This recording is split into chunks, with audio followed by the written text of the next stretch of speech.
The Shep-Naz Podcast begins now. Welcome to the Shep-Naz Podcast. I'm Joe, and I'm your host today. And today we're going to be having a conversation with Reverend Stephen Lester, who was able to share with us over the weekend for our Legacy Weekend from the Nazarene Foundation. We also have with us, as you might expect, some of the usual suspects, and that is Pastor Rob Paul is with us this morning. And he is going to tell us a little bit about how it came to be that we were able to get Reverend Stephen to come. So welcome in, Pastor Rob. Thank you. Great to be here. Yeah, we're excited to have Stephen with us today. And he and I had been talking, probably started back in January, maybe a little bit before that. I knew I wanted to do some stewardship stuff. And as part of that, I've kind of had in my head, in my mind for a while that we would provide some services to the church for folks to provide opportunities for legacy giving and wills and all of that. And so started talking to him, and this is actually our second date. We had one date that had to move. This is where we landed. So we're really super excited to have him here.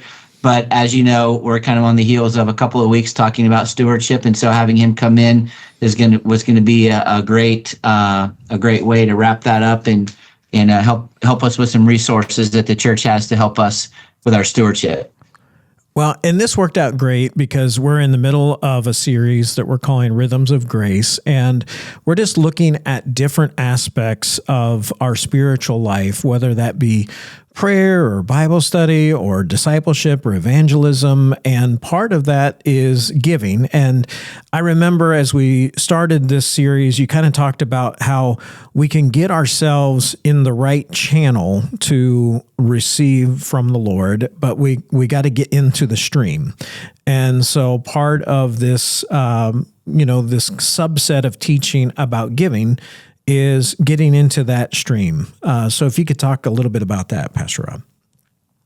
Yeah, we were talking about kind of the means of grace and just different disciplines that I think are really important for us in our Christian life. And we kind of started talking about stewardship.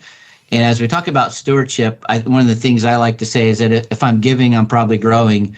And part of that is because if I'm giving, it's because I'm trusting the Lord and what He says about stewardship and how I should treat my resources. And so I'm, growing. I'm seeing the Lord be faithful. I'm deepening my conviction about His faithfulness in my life. If I'm not giving, then I'm probably not growing, possibly, or not growing to the extent that I could, because I'm not trusting what He has to say. And I think I said this in the message series a couple of times.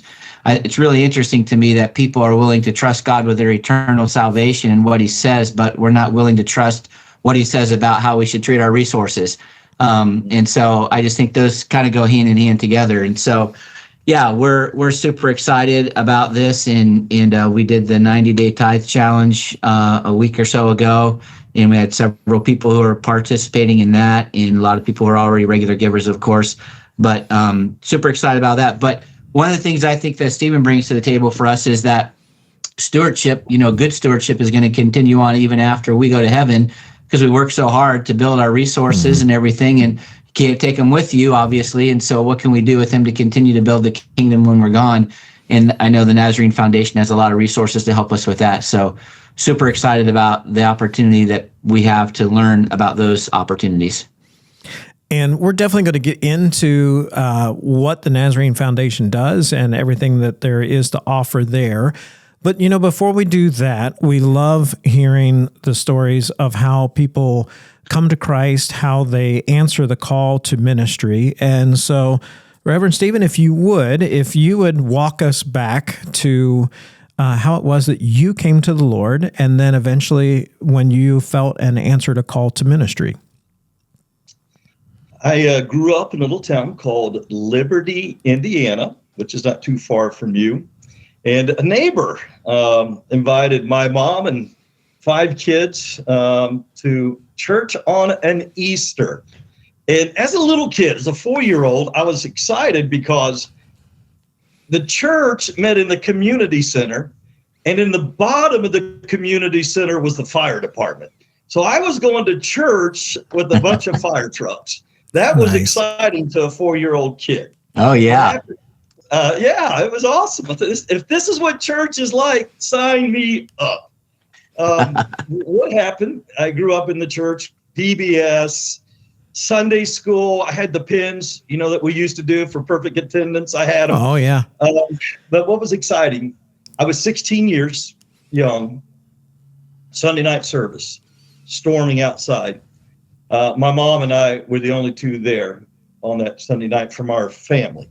And again, there's a bigger storm going on inside of me. God had been speaking to me multiple times, but I had never asked Jesus Christ into my heart. So I'm 16 years young. Brother Hamill preaches, gives the altar call, and I'm squeezing that pew in front of me with such intensity. There's no blood left in my fingers. And but I knew God said, now is your moment. So I let go of that pew, went down to the altar. And as I got to the altar, I looked to my left, and there's my 36-year-old mother, 20 years older than me. Ladies gathered around her, men gathered around me. And I knew without doubt when I got up from the altar that Christ Jesus had come into my heart. I knew I was saved. And that began my walk with Jesus Christ and my call to ministry. I went off to Ball State University there in Muncie, Indiana, which is the closest 4-year school near me. My dad only had an 8th grade education, but he said, kids, if any of you want to go to college, I'll make it happen. So I went to Ball State. While at Ball State, I felt the call to ministry, led my roommate to Jesus, and we went to a revival there close by. And during that process, I felt God speaking to me, not just to be a good layman, but to preach the gospel of Jesus Christ. And I remember surrendering to that call. My pastor took me to meet our district superintendent, Dr. John Hay. And John Hay looked at me and said, young men your age, they go to Olivet Nazarene University. And at that point, I always thought you were supposed to do what the DS told you to do. So I journeyed to Olivet Nazarene University. While there, I met a very special young lady by the name of Rhonda. We got married after our senior year in August 3rd, 1985.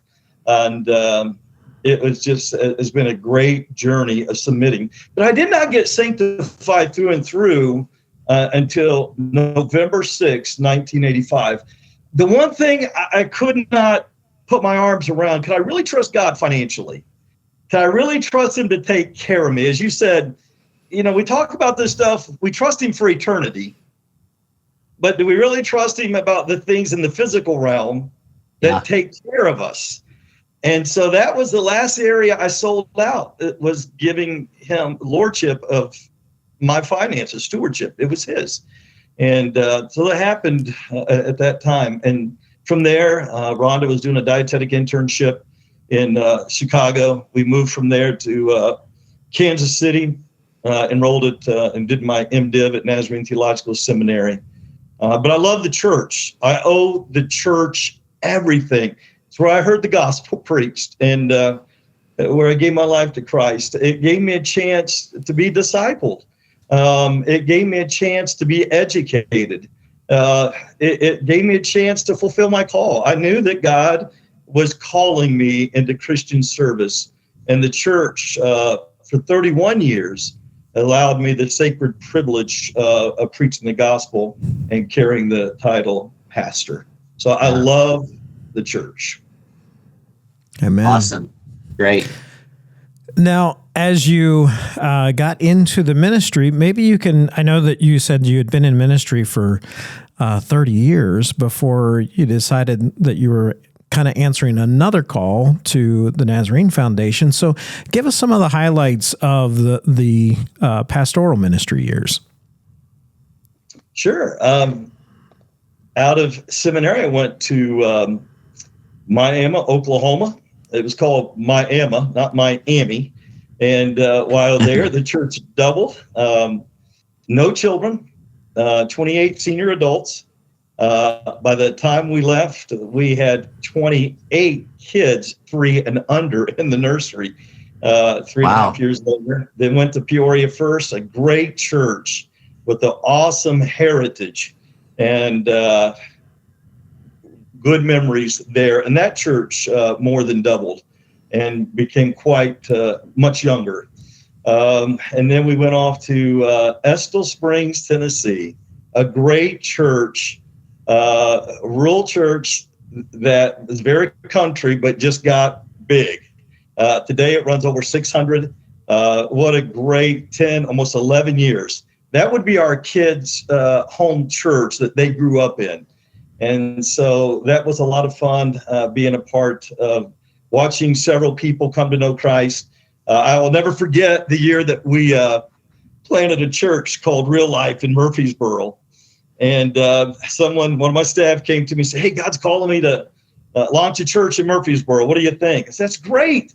Do I get to pick who goes with you? If I get to pick who goes with you, I'm all in." And that was one of the conditions. It wasn't mine, it was God's. And so we needed the people to go that God was calling. And we sent off 35 awesome lay folks and 2 staff members, $65,000 worth of tithe in those numbers. And the following year, we took in 54 new members by profession of faith. Wow. Because of our obedience. You just cannot outgive God. God knows before I know. My job is just to follow. And that's what I enjoy doing. So that was some highlights. And then from there, we came out to Tulsa, Oklahoma, Tulsa Central. We were there for 8 years, a great church, with a great heritage. Generals, several DSs elected out of that church. And for 8+ years, I was privileged to get to stand in that pulpit and to preach to some of the finest Nazarenes on the planet. And that was exciting. And then a couple years, when that came to an end, we came out to Coweta, Oklahoma, and we felt it was one of our satellites. I love satellite churches. And Rhonda and I came out here and launched that satellite. And today we have 8 acres, beautiful facility, runs about 100, very exciting. Actually, the day for organization is this March 30th. So it's been neat to watch that, be a part of that. And we have an awesome 35-year-old pastor with 5 kids that's attracting that generation. There's about 6 of us couples who are my age who wanted to build a church for our kids and our grandkids. And we've been able to do that and watch that come to fruition. So that's been a lot of fun.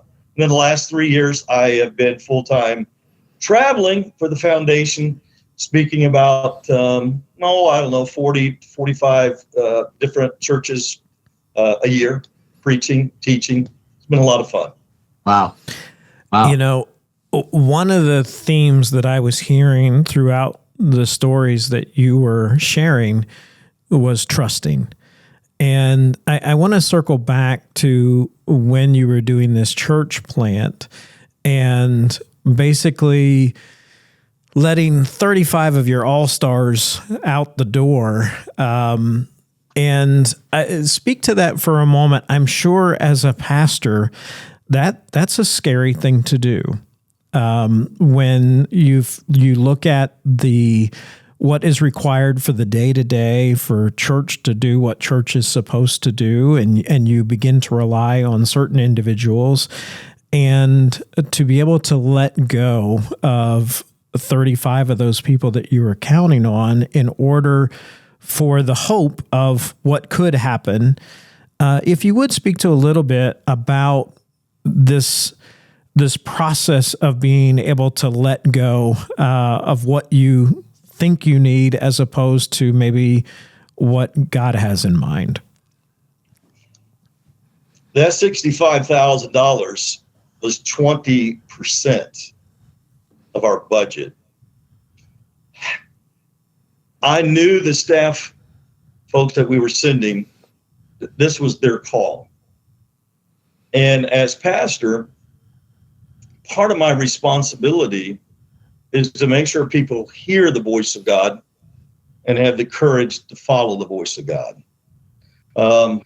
And they needed my blessing to be a part of that. And the district superintendent, who used to be the pastor there at Estill Springs, Dr. Ron McCormick, coordinating with him and making sure that the district was on board with this, and that others felt this was a thing that God was moving and doing.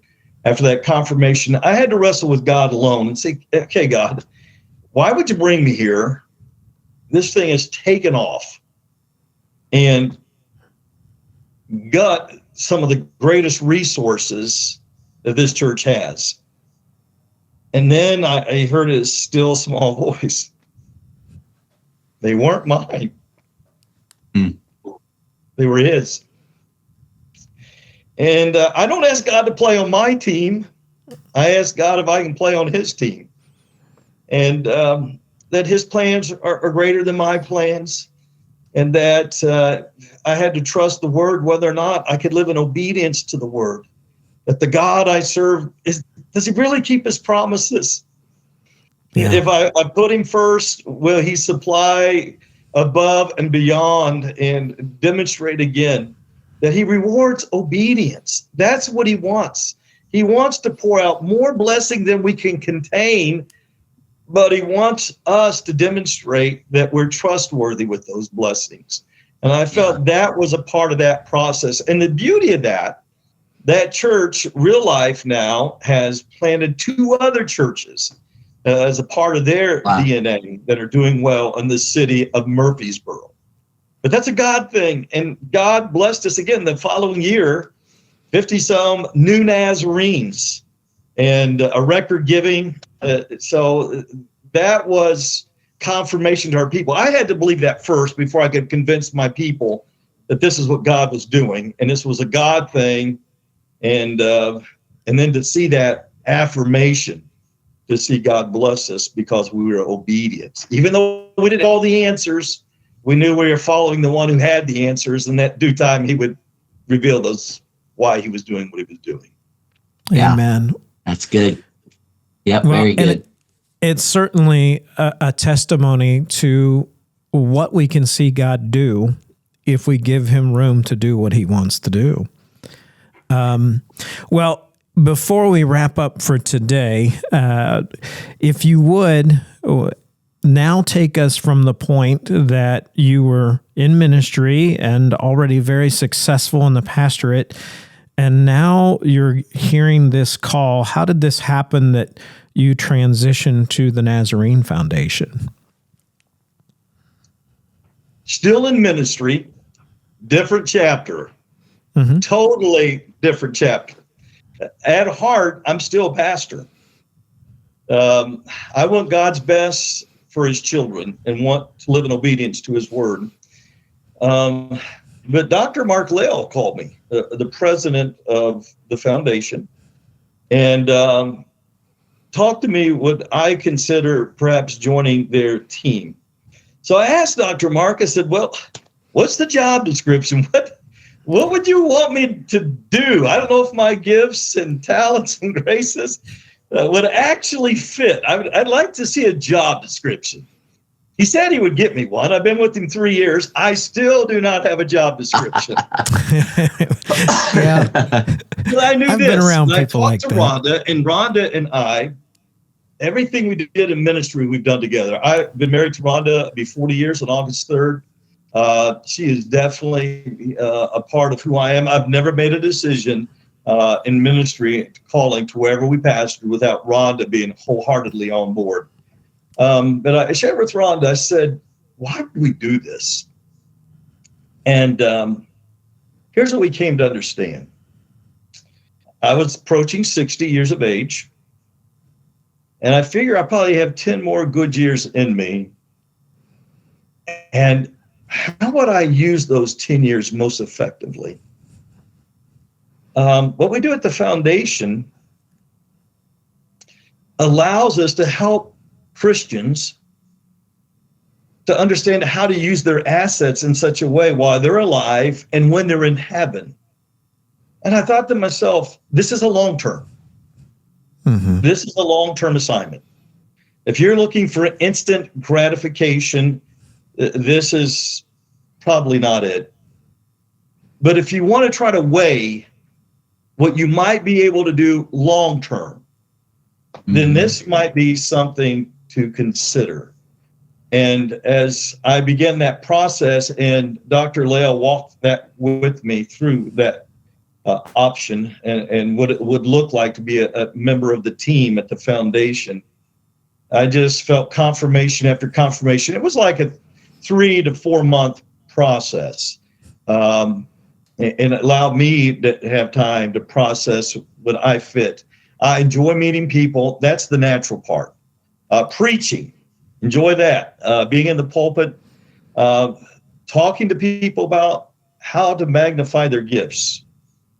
I've always had an interest in investments. I've always had an interest in talking to people. Even as a pastor, I never minded talking about money, about how to invest into the kingdom, because I believe so much in the church. That was not a problem for me.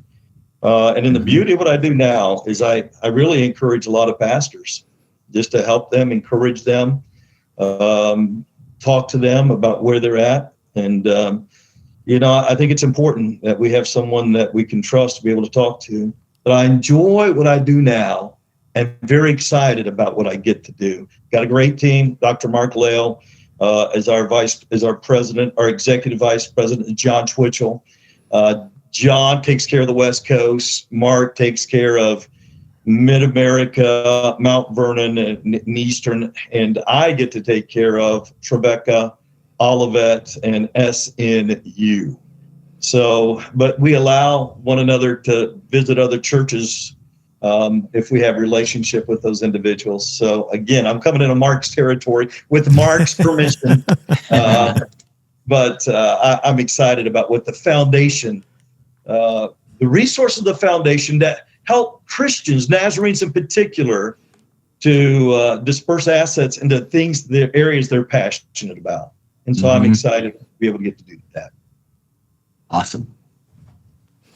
All right. Well, tomorrow we're going to get into more of a discussion of what actually happens with the Nazarene Foundation and the different services that are there and maybe ways that you can engage with them. In the meantime, if you'd like to check out Reverend Stephen's message from this past Sunday, you can go to shepnaz.org/media or go to the Shep Now page and look at the message archive. Also, we encourage you to check us out on Facebook, Instagram, and YouTube. For Reverend Stephen and Pastor Rob, I'm Joe. Have a great day. This podcast is a production of the Shepherd Church of the Nazarene, Gahanna, Ohio. Email to podcast@shepnaz.org and let us know what you think.